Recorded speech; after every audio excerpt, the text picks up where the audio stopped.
Thank you, former Liberal Minister Bains, for coming back, as you point out, a third time before a parliamentary committee on the issue of SDTC, the Liberal Green Slush Fund.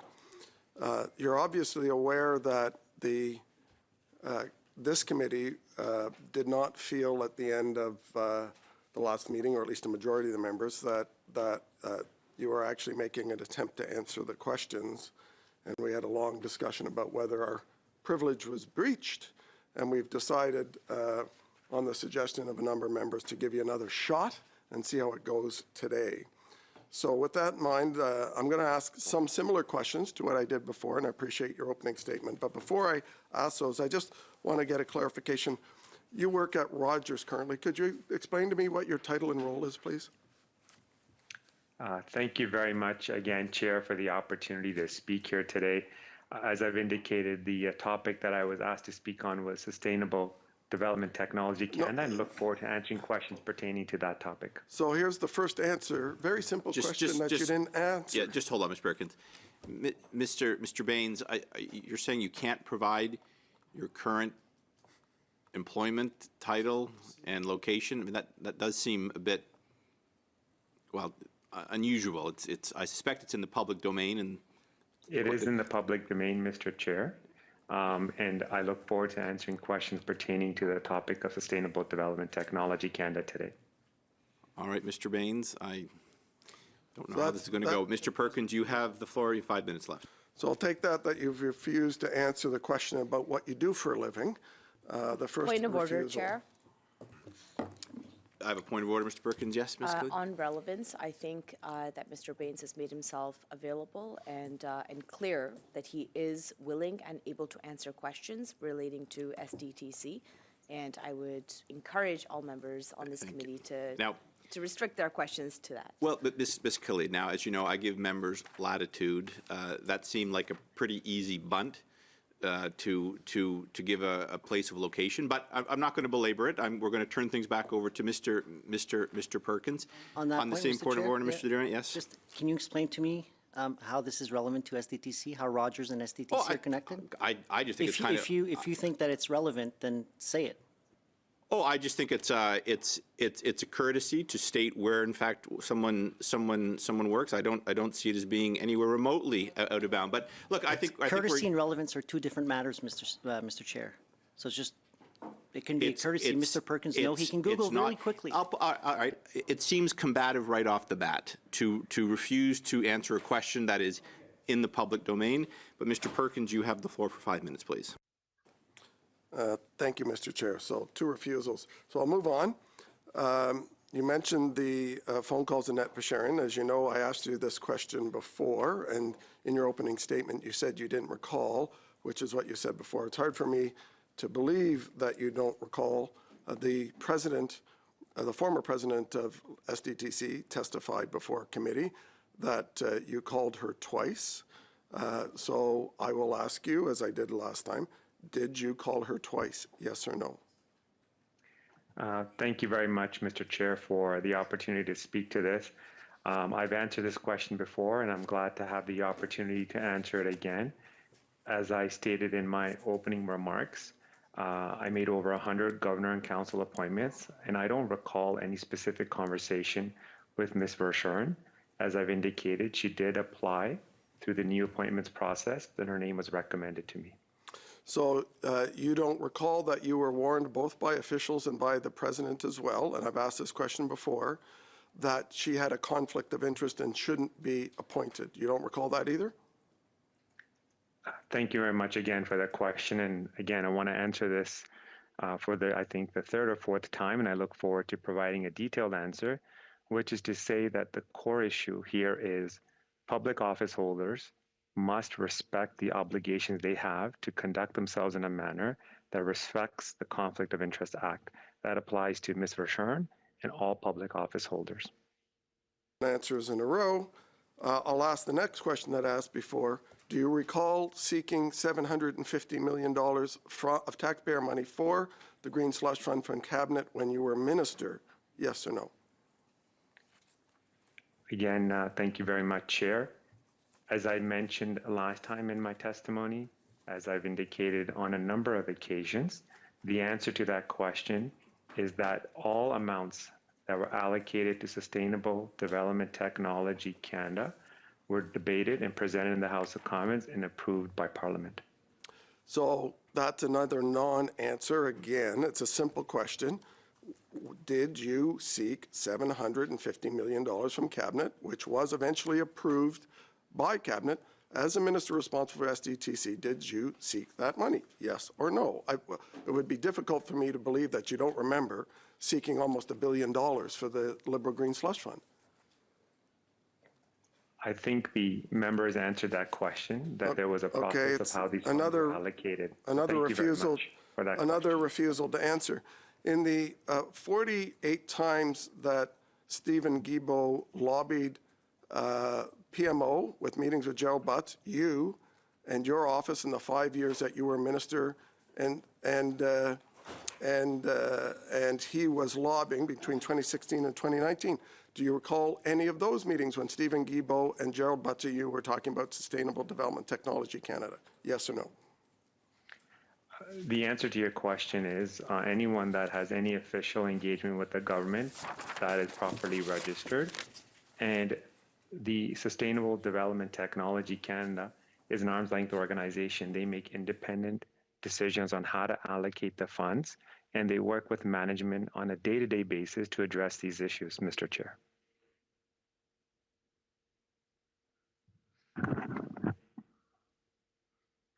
Unfortunately, I cannot hear. I apologize. Sorry, I couldn't hear there. My apologies. That's 7 non-answers in a row. This is what led to the privilege discussion last time. So I'll ask another question that I've asked of you. Why did you think it was appropriate to appoint a chair of the board, the first one in the history of SDTC, that had a conflict and was doing business with SDTC before you appointed her? Mr. Chair, I've been answering the questions, and I look forward to answering this question as well. It's important that I provide the answers to the member because of the work that they do is important. Ms. Verschuren's credentials were well known. Her announcement was made public. She was appointed by former Prime Minister Stephen Harper, a former Finance Minister, Minister Flaherty, and former Industry Minister Christian Parity as well. And as the PCO official said in her testimony, that she was vetted. As someone who made over 100 GIC appointments, was it your regular practice to appoint people to GIC appointments who had already been doing business with that organization? Was that your normal way of doing business as a Minister of the Crown? Again, to answer that question in greater detail, it's important to note that all the individuals that applied to different roles or positions needed to go through the new appointment process. These names were recommended to me by PCO, and then I made a Governor and Council recommendation. Thank you. That's 10 non-answers. Thank you very much. Mr. Cooper, you have the floor for 5 minutes, please. Thank you, Mr. Chair. Former Liberal Minister Bains, you continue to be less than forthcoming about your active involvement in hand-picking conflict-ridden Annette Verschuren as chair of SDTC. You have repeatedly represented that you got a recommendation from PCO, and it was only thereafter that you made the decision to appoint Ms. Verschuren, as if your role was passive, but that isn't true, and you know it not to be true. You received a list of 5 recommended candidates from PCO in March of 2019. You ignored that list, and in April of 2019, you contacted Ms. Verschuren and asked her to apply for the role. It was only thereafter that Ms. Verschuren applied. It wasn't PCO that reached out to her. It was you, and that is detailed in the Ethics Commissioner's report. So why do you continue to mislead committee? Thank you very much for the question. As I've indicated, these names were recommended by PCO. They went through the vetting process. As the PCO official has indicated, over 100 people applied. And so this was open to everyone. And this was a process that people could... Former Liberal Minister Bains, you hand-picked her. That is established in your misleading committee, and that's now very clear, just as you continue to not answer questions. So I'll move on. Who asked you to contact Ms. Verschuren to apply as chair of the Green Slush Fund? Who was it who called you to tap her on the shoulder? Was it someone in the PMO? To answer that question, as I stated in my opening remarks, I don't recall any such conversations, but it's not uncommon for me to speak with multiple people, even for the same role, to apply. And as the Former Liberal Minister Bains, I'll move on since you can't recall this, you can't recall that. Maybe there is something you will recall, and that is that you knew that Ms. Verschuren had a conflict of interest in that her company, NR Store, was receiving $12 million in funding from SDTC at the time of her appointment. You knew that, and you appointed her anyway. Isn't that right? Ms. Verschuren's credentials are well known. All that information. Former Liberal Minister Bains, I didn't ask about Ms. Verschuren's credentials. I asked you whether you knew that she had a conflict of interest at the time that you made the decision to appoint her. Yes or no? As I've stated, Ms. Verschuren went through the vetting process. Her name was Former recommended. Liberal Minister Bains, I asked you a yes or no question. Did you know that she had a conflict of interest at the time that you appointed her as chair of SDTC? Point of yes order. Or no? Point of order, Mr. Chair. I have a point of order, Mr. Cooper. Yes, Ms. Khalid. On two separate points. The first is with respect to respect of witnesses as they come before our committee. I've heard the member opposite say a lot of interesting things and pose a question that he thinks is a question or is actually a statement, and not allowing the witness to answer the question And your second point, Ms. Khalid? is on relevance, Chair. And I will give you your time back at 1.5 minutes. Go ahead, please. Former Liberal Minister Bains, the Ethics Commissioner's report says that Ms. Verschuren specifically raised the fact that she had a conflict of interest with you. Are you claiming you don't recall that Ms. Verschuren raised that with you? Again, Mr. Chair, I've answered that question a number of times. I've been crystal clear that the names that were recommended to me went through a vetting process. Again, that's the answer provided. I asked you, do you not recall that conversation? Do you not recall that Leah Lawrence, the former CEO of the Green Slush Fund, spoke to officials in your office, and that the manager of communications and projects at SDTC also informed your office of Ms. Verschuren's conflict? Do you not recall any of that? Did none of that get to you? Is that what you're trying to represent? Again, Mr. Chair, as I said in my opening remarks, I don't recall having such conversations, but it wouldn't be uncommon for me to encourage multiple people to apply for roles. I think it's important to note. I would put it to you, former Liberal Minister Bains, that you knew full well that Ms. Verschuren had a conflict of interest, and you simply didn't care. And as a result, you appointed someone who was conflict-ridden, and that set a culture of conflict that led to conflict after conflict, mismanagement and corruption at SDTC, chronicled in the Auditor General's report. So thank you, Mr. Cooper. Any responsibility that is for your those time. damning I'm findings? afraid that is your time, Mr. Cooper. Mr. Brock, you have the floor for 5 minutes, please. Thank you, Chair. Former Minister, Liberal Minister Bains, I'm going to follow up on a question put to you by my colleague, Mr. Cooper, where he not only didn't get the question out, but we didn't receive a response. And the question, to refresh your memory, Minister, was, did you take or do you take any former ministerial responsibility for the gross breach of trust and the misuse of almost $400 million of taxpayer money? As I've indicated, it's important that ministers act in the best interest of Canadians and conduct themselves accordingly. Minister, do you take responsibility? Under your watch, this was under your watch. You take responsibility. I think Canadians it's want to know. important. Again, I'm answering the question. I keep on getting interrupted. As I've indicated, it's important that I advance what's in Canadians' best interest, and it's important that the policies are set in a manner, and as well So the as answer all is, public so, office. thank you. The answer is no, you take no responsibility, which is really a hallmark of the Justin Trudeau government, particularly his ministers, current and former. Now, on the issue of misuse of taxpayer monies, you didn't want to answer the question put to you by Mr. Perkins. Your role at Rogers is one of Chief Corporate Affairs Officer. Under Justin Trudeau's government since 2015, Rogers Communications Canada, one of the largest telco companies in the world, has received a whopping $173,954,991 in taxpayer grants and contributions.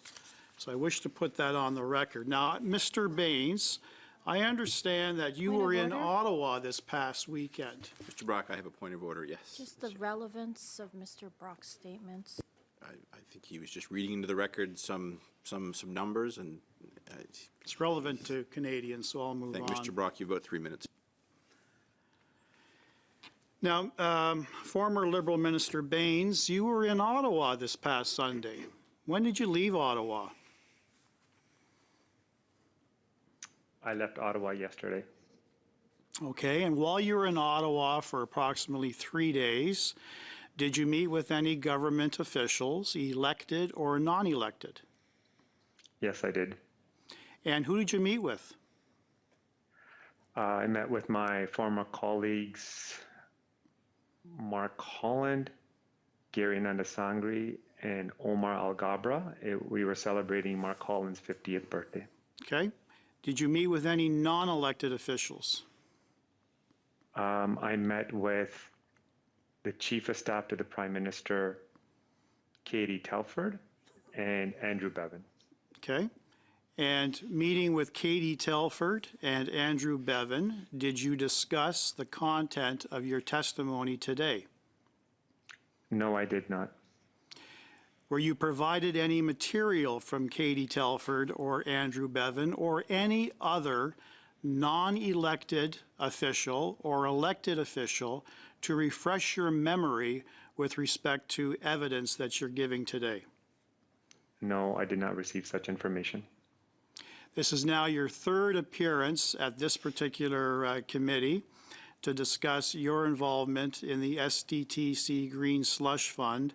Are you to inform this committee and Canadians that given the passage of time, you were not provided, nor did you seek any material to aid you in the recollection of important details with respect to your failed ministerial responsibilities to SDTC?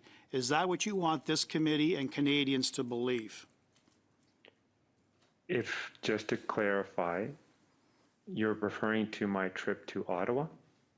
I'm talking about through all the times that you've appeared, not just your recent 3-day sojourn in Ottawa. I'm talking about in advance of all of your appearances. Have you not received or have you not sought out material to aid you in your testifying? No, the information that exists is in the public domain with the Auditor General's report, for example. We have learned in the past former government officials have been paid with taxpayer dollars to prepare for upcoming committee meetings, even while they were being briefed by government officials. Former Liberal Minister Bains, has the government paid you in any capacity to be here today and the former 2 appearances at this particular committee? Could you repeat that again?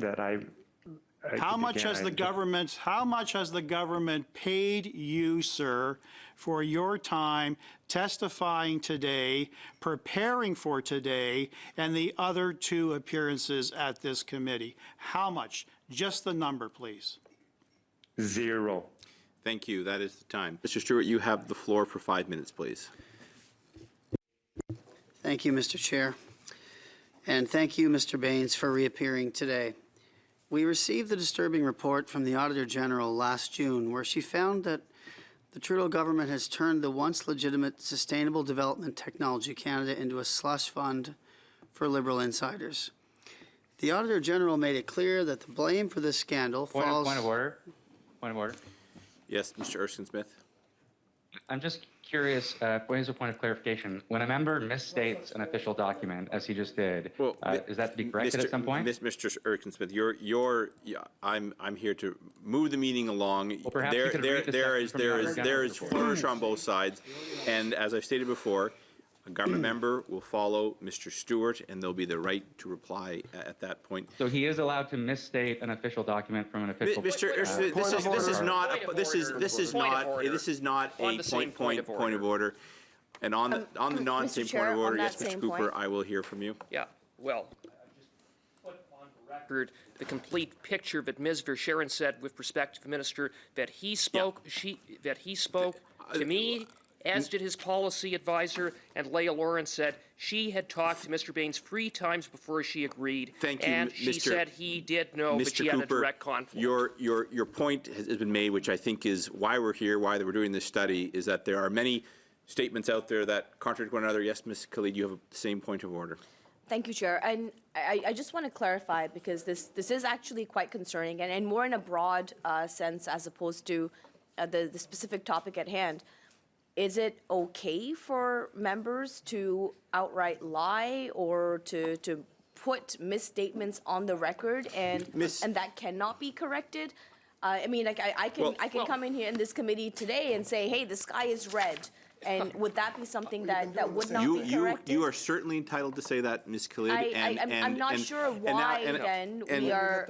And Ms. Khalid, that's right. And you'll have the floor right after Mr. Stewart to address any concerns you have about things that have been said previously. But to reiterate, it is your right to say the sky is red. Yes. Mr. Is this a point of order? On the same point of order, for Ms. Khalid to impugn the integrity of members of this committee when simply I am reading verbatim from transcripts of committee testimony. So, and she says Ms. Khalid, is lies? I hear you. Does she live in an alternate universe? Mr. Cooper, so Ms. Khalid, it is not helpful to accuse colleagues of lying, but I'm going to hear from you. Yes, go ahead, please. Thank you so very much. We do live in the same universe, and I would appreciate if my colleagues across the way would be more truthful in how they frame an issue. Thank you. And actually, excuse me? Thank you. Read the testimony. Mr. Cooper, you too will have another turn.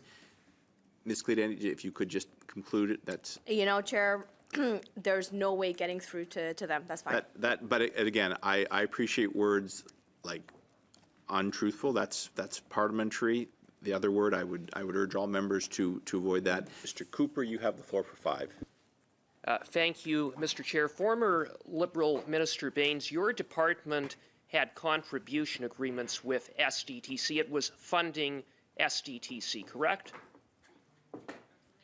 My understanding is that we allocated funds to Sustainable Development Technology Canada. Yes, through contribution agreements.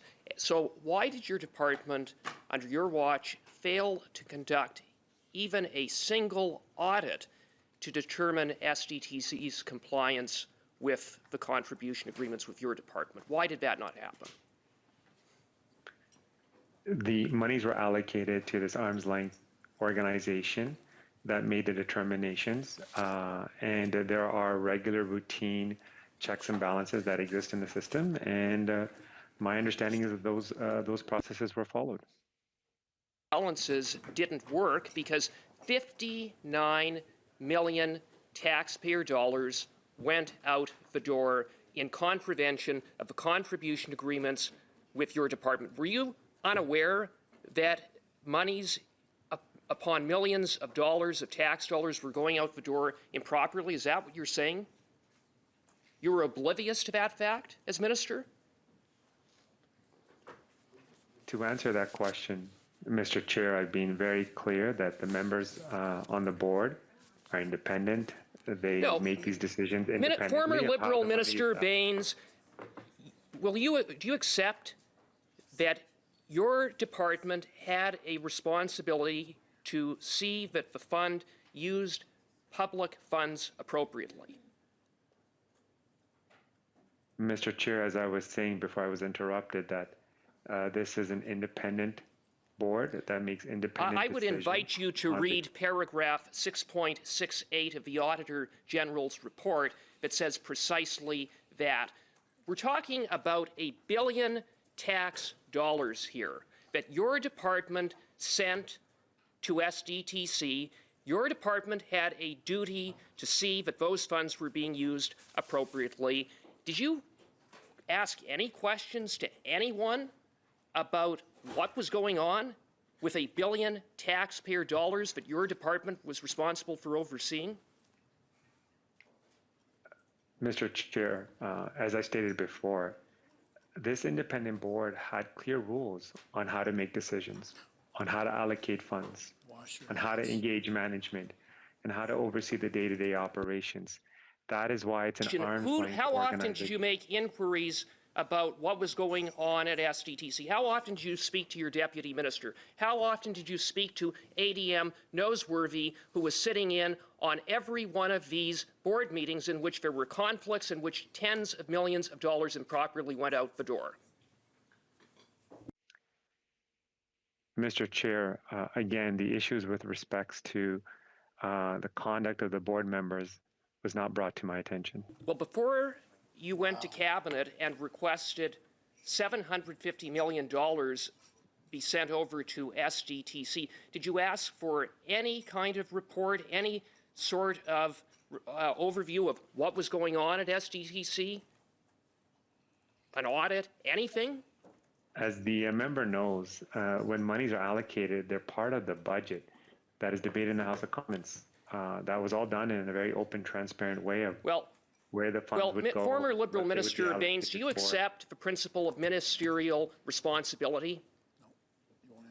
I think it's important to advance the interests of Canadians to make sure that we continue to support, in this particular instance, the clean tech sector.